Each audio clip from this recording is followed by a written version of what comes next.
ready to hit the like and share button on YouTube and Facebook. This is the Hot Rod Podcast with Ron Foreman and Brady Wright. We literally live, eat, and breathe cars.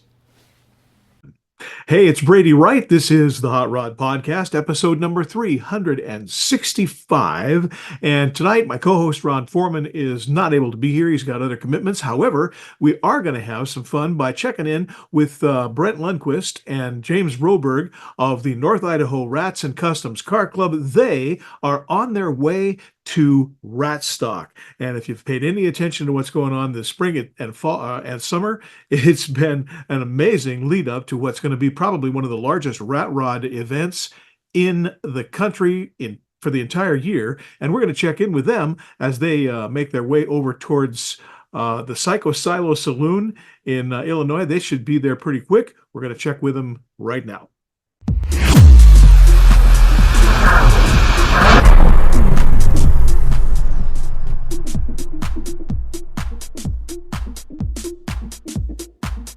Hi, I'm Brady Wright. I'm the founder of the Idaho Hot Rod Hall of Fame, and I got some big news coming up that I think you'll want to know about. Now, if you're a car person and you're in Idaho, especially North Idaho, you probably are aware of the organization, but just in case you're not, what we do is we recognize hot rodders, clubs, and people who support the sport of hot rodding all through the state of Idaho. It is for Idaho people only. Every year we have an awards banquet that recognizes a hot rodder of the year, a young rodder of the year, and a car club of the year throughout the state of Idaho. Now, you probably wonder, how do people get nominated and how do they get the award? Well, the nominations come from you. If you go to our website, that's Idahof, IDAHHOF.org. There is a nomination form there. You can download it, or you can send an email to idahof@gmail.com, and we'll send you one for yourself. And when you send them in, all of the board gets together once a year, usually in the fall, and we decide who's going to get nominated and who's going to get inducted into the Hall of Fame for that year. Now, our banquet is coming up in about 2 months. We're looking to do it in about September, so you have July and August to fill out your nominations and get them into us. It's real important. The nominations are self-explanatory. The form is real clear, and if you fill it out as completely as possible, whoever you nominate or whichever club you nominate has a pretty good chance of getting in. We induct one hot rodder of the year, one young rodder of the year, and one club of the year every year. But you can put your nominations in at any time. If we don't choose the person you've nominated, for example, this year, they may get in next year. Just depends on who else gets nominated. It's idahof@gmail.com or idahof, IDAHHOF.org on the web. We're also on Facebook. If you have questions, you can ask them right there. We look forward to getting your nominations in, but do hurry. We need them by the end of August 2023.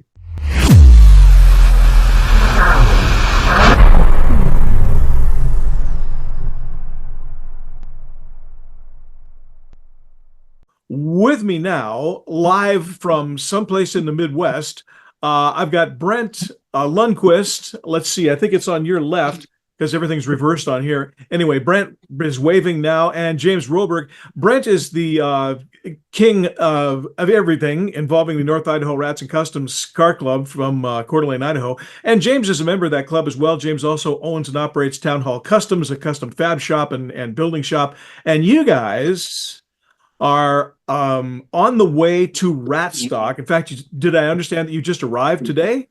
We arrived in Anawan, Illinois. Sure, that's easy for you to say. At a Best Western that we're the fourth room booked.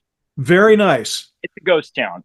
Well, so before we just kind of do the whole thing, I want to talk a little bit about Ratstock itself because we're going to do a two-part show. This particular week, we're just going to talk about your trip and what's coming up. And then next week, I'm hoping to get Jerry Ripley from Rat Rod Magazine to join us on the show. We're working on that behind the scenes.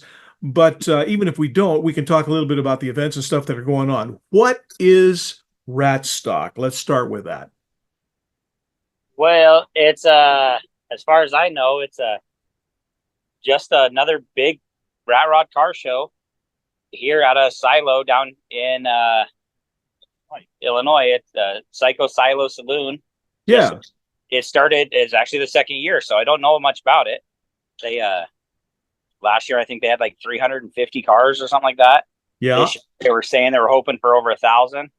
It's going to be pretty good. So what we talked with Jerry Ripley about this last year, and what he said was it was an invitational for builders, and the idea was you're going to build a car from stock and take it to the show, and it's the event is free for people, but of course there's a buy-in for the show as if you're an exhibitor, and you had to build a car that really didn't, I mean, it didn't exist before it came out of your head, isn't that correct? No, so he did. It was just a build off. It was a $5,000 build off, Right, and you had to prove that it was not built beforehand. You right. weren't using old cars. So we sent 2 pictures in. The one that I did, of course, was built straight from my jumble of a mess in my brain.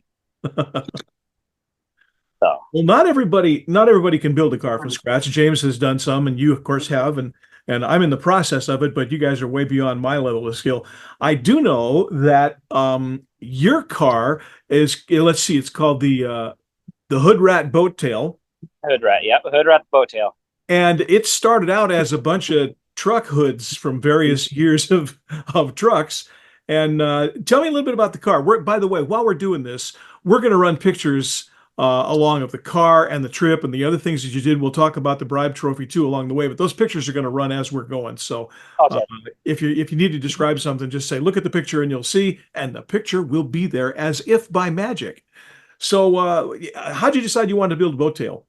About 20 years ago, I seen a roadster version in one of the Rat Rod magazines. Yeah.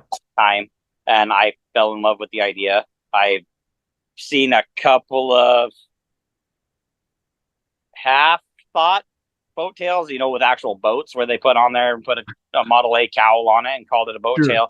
Yeah. But the one that I started, the inspiration I started with, I'm now on that idea. But I've been wanting to do it for years, been collecting parts off and on. The cowl I have on this one, I've actually had since 2004. Yeah. It was sitting on top of my air compressor shed before I even started. Good place for it. Yeah. Wall art. Well, I know that I'm pretty sure, James, you donated some stuff to Brett's build, didn't you? Uh, donate, yes. It still had to be counted against. So, Yeah. but yeah, donated, but value put to it. Yeah. Yeah. And then Brett came over and he kind of learned a little bit in my shop how to do a few things and design a few things. So it was, a lot of help from him on it. Yeah. A lot Well, of help. and So I think there's parts of a, and we just kind of drew it up together and said, "Yep, there you go." yeah. Well, I know there's parts of a 47 Chevy truck hood in there that found its way from my garage to yours, which I think is just fine. I'm glad you're making some use of it. But we're running a picture of the thing. This is literally, well, technically it could seat 2 people if they were both midgets, but I think really it's a. We both cruised Sturgis in it yesterday. Did you? We ran cruised downtown Sturgis. Sturgis yesterday with enough room as a Model A would have. Uh-huh. So in other words, James is hanging out the window. No, it was actually quite comfortable. Yeah. Unfortunately, 3 of us would not fit because, we did stop by the Gas Monkey Bar and Grill. And, well, the assistant manager would have been more than helpful and more than welcome to join us. But unfortunately, we're married and there was not enough room. No room. Yeah. Yeah. That's a whole other story. Well, so on the way, we're gonna talk a little bit about the car. Let's just finish the car. So you started this thing as sort of a brain project. What's the motor? What's the powertrain? Give us all the nuts and bolts there. All right. So its title is a 1925 Studebaker. Okay.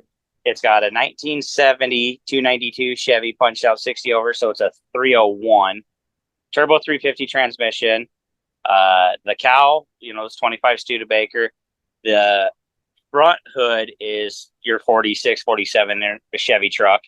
The rear hood is a 49 International. The bottom hood is a 40 Chevy car. And then everything else on there I built from scratch. Now I'm going to try to run. I think you sent me a video of the thing actually, opening the back and everything that I think we took the night of the fundraiser. Okay. But I'm gonna, if you didn't, I'm gonna pirate it and it'll run in here too. The back end of this thing is really kind of a triangle, sort of a cowl, almost a cockpit top, and underneath there you've got the tank and a bunch of other mechanical stuff.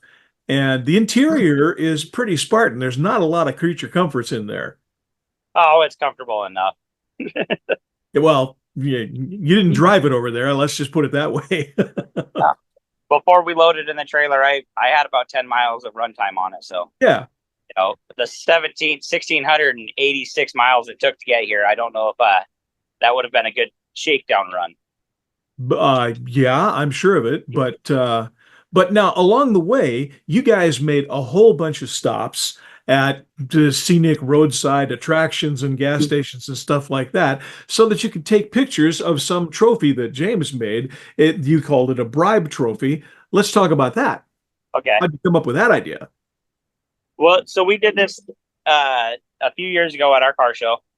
There we it started is. a bribe trophy in hoping to make some money for one of our fellow members that had medical expenses from hitting a bear in his hot rod. Yep. We did really well with it there. We were able to donate a good chunk of money to him. So then this year we tried it again at our show. Didn't go over as good as we thought. We were hoping. So then we changed this one. This one's a traveling trophy with the idea of it gets to travel with us and gets tagged all along the way. Stop at the few roadside assistants that we are close enough to the highway to still stop at. Yeah, I saw some pretty good ones. There's some pretty good pictures you're running there, and I noticed that you had during the fundraiser, the Friday the 13th event that you guys held at your shop. By the way, Brent owns Mufflers Plus in Post Falls, Idaho, and has been responsible for an awful lot of exhaust systems on a lot of cars. But you had a big party down there, generating some traveling money and some other stuff. And it was actually pretty amusing. I want to tell you now, just here in public and from everybody else, I had nothing whatever to do with Georgia, my wife, outbidding everybody else to get her name on that trophy. That was all her. I didn't put her up to it at all. But it was kind of fun. James was taking bids and collecting money for a while, and you did a couple of overtimes, didn't you? We did, yes. Had to make it get a little bit more in there. Sure. So it was fun. So the trophy's traveling with you, and it's got a bunch of signatures on the back, and you're taking it and you're taking pictures of it in various places, right? To kind of have it be the travel it's our mascot, I guess. Yeah, it's traveling, and we're hoping that during Ratstock, we're just going to kind of put it out there with the Sharpie. Hope to fill it up almost like a yearbook. Yeah. So when it does make it back home to its appropriate owner, that, she feels like, hey, this was an amazing investment. This is kind of cool. This is a bit of it, a piece of history. Yeah. Well, I got to tell you, she was thrilled. I mean, she really wanted to do it, but afterwards, she said, I really was glad to be able to support both Brent and James, on their trip. I mean, she just thinks that was lots of fun. So you're making her very happy. Yeah. Good. That's what we want to do. Exactly. So let's talk about Ratstock itself. Now, you guys, I guess the show sort of starts tomorrow. I mean, you made it in there tonight. You haven't really done much tonight, or are you not quite to the show yet? So I guess we're 10 miles away from the event. This is where we'll stay for the next 4 days. I planned an extra day, so it doesn't actually start for us till Friday. Right. So Friday's the build off. The crew, we have to drive 60 miles with the build off. Yeah. We meet everybody, hang out that day, and then we go back Saturday for the car show. But you know what it's like traveling across the country. Any chance you have a problem, you're going to have it. So of course, we planned an extra day just for that. So yeah. Well, but now you're towing the car in a trailer, so any problems you have is going to be with whatever truck you're hauling it with. Let's hope that doesn't happen. No, we got the new truck, your dad's new truck doing it, and there you go. Actually, so far the only problem we had is I'm going to say I'm a little too big to get in and out of the car with the door in the trailer. So I took the door off, I put it under the car, and we have some wonderful rough roads here. I got a nice new dent in the bottom of my door, right underneath my door handle. I see. Okay. Well, those things are rules of the road, sort of. Yep.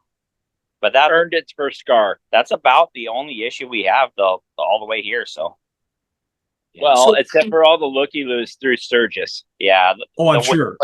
wind with it was not very fun, and our fuel mileage wasn't as good as we were hoping. But Well, you don't build these things for mileage, let's face it.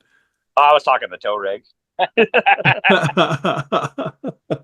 Well, what are the events at Ratstock? Because this is a big deal. I mean, last year, like you said, there was 300 plus cars there last year, but now it's had a whole year's worth of time to get, promoted and everything. People have been thinking about it, and Jerry in the magazine, he's been promoting it real hard, and he's pretty convinced it's going to be gigantic. Have you had a sense of how many other people might be there, just even at this point?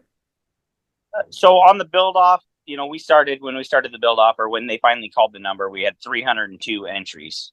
It's pretty good. So that was the thing. Today, I think I counted 4 that had to drop out because they're not making it. Other kind of issues. Right. So whether they still make it down here, just don't make it for the build off or what. But there's a lot of people coming with just cars just to show. And, oh, sure. We've all done these shows. We all know how you get a good reaction and you don't get that many cars, or you get a bunch of people that are coming and 50 people say they're coming and you have 250 cars. So yeah. The way they tend, everybody's talking about coming, that they have some big names coming to sign autographs and to be, walk through the show. I don't see why, Jerry's right up there with, they're going to have a huge. Oh, match. No doubt. No doubt. Well, I know there's going to be several actual events that are part of the show. Like, there's the car show, and now when does the judging occur for the built cars? So Friday morning we meet up at 9:00, and then we drive from there. We do a 60-mile cruise to Northern Tool. Okay. And from there at Northern Tool, we get to go shopping, and they're doing the judging then. Nice. And so they're doing all the judging, but they're not announcing anything. So we don't actually know who wins the build off till the next day at the award ceremony. And I know this, but just in case there's people watching who haven't been really, tracking it, what's the prize? What's the big deal aside from just bragging rights? So you get your bragging rights. You get your first place gets the cover of the magazine and the centerfold, and they've got a jacket, a lot like your Hall of Fame jacket. They've got a one-off ring. Northern Tool has donated a bunch of miscellaneous tools, a floor jack, and a bunch of stuff that that you get for winning. So you get bragging rights. You get some killer bragging rights. Well, it's not that necessarily we build these things to get trophies, but it's really nice to get validated for something that you did, especially something that came out of your head. And, literally, everybody makes the Johnny Cash special joke, but that's the essence of rat rods. It really is something that you look around and say, this would work with this, and this might work if I do that. And, these things are artistic creations that not everybody can do. It's why I think the rat rod has become so popular, because I'm taking nothing away from somebody who wants to build a pro stock, car. Absolutely. If you've got a completely restored numbers matching, 55 Chevy, that's all great. But every single rat rod is one of a kind. There's no two alike. I don't care. If you take the same, parts, it's not going to come out the same. And that's part of the joy. It's how hot rodding kind of got started, I think. Yeah, I agree with you 100%. So once this thing is done, when's the finale of this thing going to happen? Saturday. So the award ceremony was at 4 or 5 on Saturday. Okay. And then once we're done with that one, for us, unfortunately, we'll probably bring it back to the trailers. Whether we get, it's a town of 900. I don't know if there's an Uber, so maybe if we could hitch a ride back to the silo so we can hang out with them for the night. But go out. I bet you there'll be somebody there to give you a ride in one of their rigs. Yeah. So when are you heading back to home? Well, so we're leaving here Sunday. We're doing a short cruise, or short run for us. We're going to Lincoln, Nebraska. We're going to get up. We're going to do the Speedway Motors store and the museum, the American Museum of Speed. The next day we run, and we end up in Salt Lake City. We're going to take the car out. We're going to do a photo shoot out on the Salt Flats. Nice. And then we're going to come home that way. So we won't be home until Wednesday next week. So yeah. So we were talking about this earlier, but we're going to make this a two-part show, and I'm hoping getting Jerry broke loose for half an hour during this thing is going to be impossible. He's not even going to do it. I Oh even yeah. tried to bribe him with I'd send him some dog treats for his dog pretzel, but I don't think he's having it. But by next Wednesday, he should be having some breathing room. So I'm going to try to get him on the show for part two next Wednesday. Oh, cool. And obviously we'll know when it happens, but I hope that he can do it. I definitely want to hear all the follow up for what happened and everything, and whether James got lost and you had to take 2 days to find him. I mean, stuff like that. That's important stuff. People want to know. I almost got lost today, Brady. No, you didn't either. How did you get lost at the truck stop? Well, they had air horns and shiny lights and objects. I see. I have an air horn in my garage. You weren't impressed with that. I don't know what. Well, no, but they had shiny things there. Ah, I see. The world's largest truck stop. It was shiny stuff. Yes. Lots of chrome. I understand. So, luckily you found him, and he's. Is there an air horn in the back of the truck that you're bringing back? No, I didn't buy one. I have one at home. We may stop back. Yeah. I think everybody has an air horn someplace. One. There is a possibility that we may end up with one. I see. We do have to. It's not even as exciting as it used to be. Now they're making them without the big compressor tanks. I mean, you can get them with just the electric compressor. That was. I don't remember. I think that's how this one was, because there was no tank with it. Yeah. It had solenoid. So yeah, I didn't look that close, but it was a 3-horn system, and I don't know. I kind of looked at it, thought, well, I don't know. Maybe we need to buy it and, raffle it off next year or something. Could be that. There you go. Yeah, something. Who doesn't need an air horn? Come on. I mean, you got to have one. I can't have a horn, period. So, well, you haven't got room for a horn in there. Well, people don't know how to drive either, so I would use it a little more. I see. I got one of those squeeze bulb horns, the idiot sounding one. I give you that one. You can stick that on the side. People think that's amusing. Yep. Well, that's great. Well, so I hesitate to ask, but I'm going to. Do you have anything in the back of your head that says, I hope this doesn't happen when I fire up the car? Because, the Hoodrat, I mean, something could happen, or are you pretty confident? The only thing that I am not confident is the amount of visibility I have out to the back of it. I cannot see behind me very well. So backing into parking spots until I find a set of mirrors that look killer on it. Yeah. That is one of the reasons why we're stopping at Speedway. Got it. But well, you're not going to get chrome mirrors, are you? I mean, come on. I'm going to get something that looks good. Yeah. Well, okay, so that'd be worthwhile. I agree. I mean, I haven't sat in your car, but I've looked out the back window and there's not much visibility there. What's the total vertical height of that thing? I mean, if you just looked at it, it's about 3 inches. Vertical heights? Yeah, of the back window. Oh, it's a long window, but actually the amount of space that you got to look through is not much. 3 inches, if that. Yeah. Around being because I mean, my whole roof is 11 inches tall, and that's laid sideways in the whole thing. So yeah.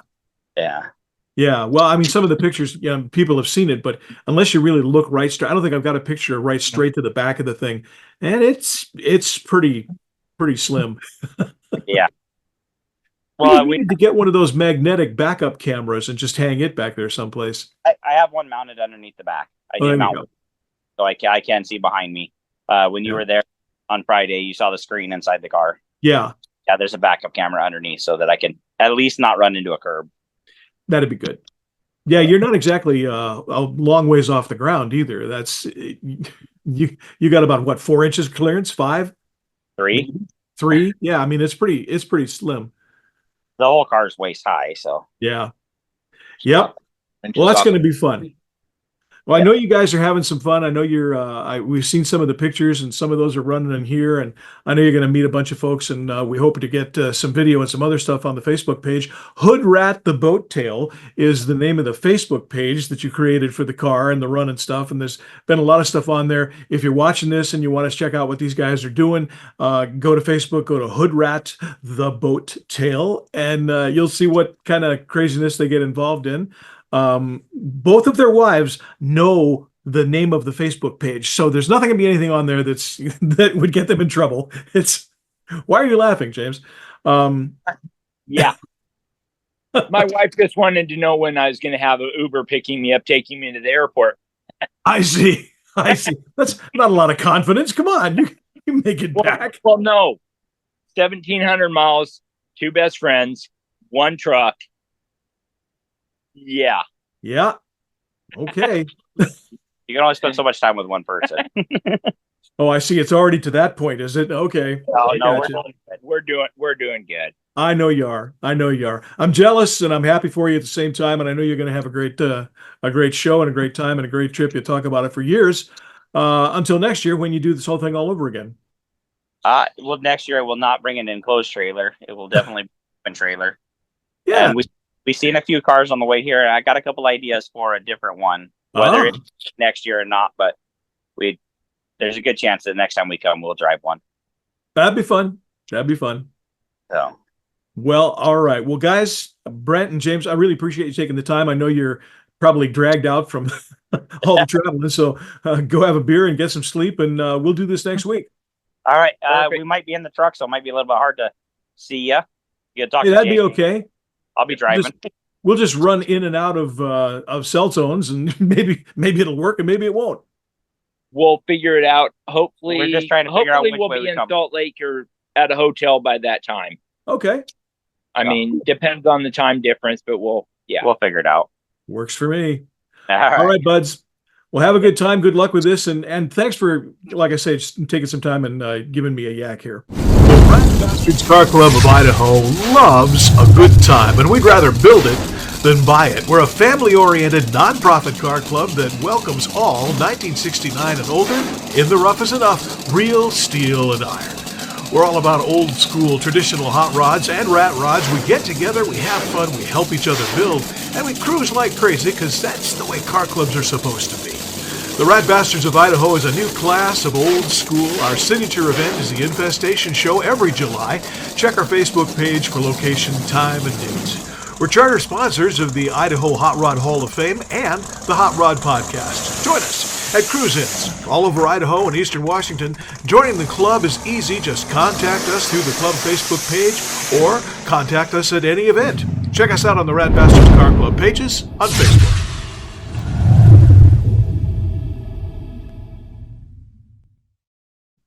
Hey, it's always a pleasure to talk to those guys, a couple of builders after my own heart, and they are going to be back next week for part 2 of the show. And with any luck at all, we'll have Jerry Ripley from Rat Rod Magazine as part of that to talk about what happened at Ratstock and all of the good things that went down. And maybe, who knows, maybe he'll be congratulating Brent on the build for his car, the Hoodrat. Boattail is a page that you can check out on Facebook. You can see all of the progress that they're having in their trip and what's going on at Ratstock. That's going to do it for us. We'll see you on the next one.